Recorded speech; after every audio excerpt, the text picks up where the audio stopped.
Welcome to this lesson on sympathy and condolences. In this video, we will learn how to express care and support when someone is going through a difficult time. These are important phrases that native English speakers use every day. Whether someone has lost a loved one or is facing any kind of hardship, knowing how to respond with compassion is a valuable skill in English conversation. Let's understand two important concepts. First, sympathy means understanding someone's feelings and showing that you care about what they are going through. Second, condolences is a more formal way to express sadness for someone's loss, especially when someone has died. Both show compassion, but they are used in different situations and levels of formality. Here are two essential phrases you must know. The first one is, "I am sorry to hear that." Use this phrase when someone tells you bad news. For example, if a friend says their grandmother is sick, you would say, "I am sorry to hear that." The second phrase is, "My condolences." This is more formal and is typically used when someone has died. You might say this at a funeral or in a formal letter. Now let's learn two more important phrases.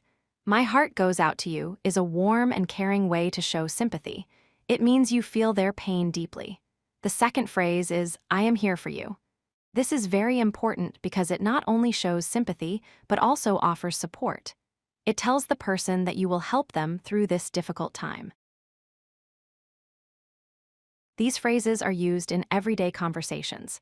"That must be really tough" is informal and friendly.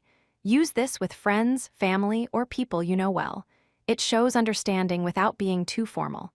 The second phrase is, "sending you love." This is often used in text messages, emails, or social media. It is a modern and warm way to show you care about someone. When the situation is serious, especially in case of death, use formal expressions. "Please accept my condolences" is a classic and respectful phrase. It is appropriate at funerals, in sympathy cards, or in formal letters. The second phrase is, "deepest sympathies." This is equally formal and shows genuine and profound sadness for the person's loss. It is important to know when to use each expression. Use "I am sorry to hear that" with friends and in casual situations. It works when someone shares bad news like a job loss, a breakup, or family problems.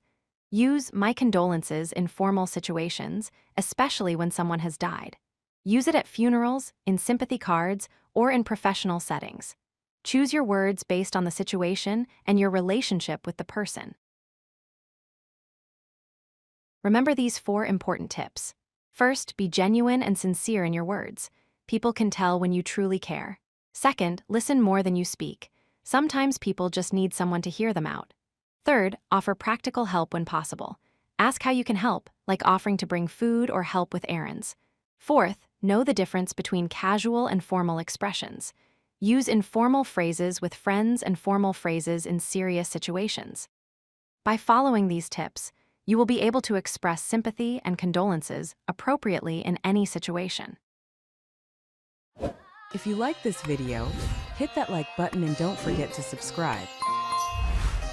Visit codelucky.com for more such useful content.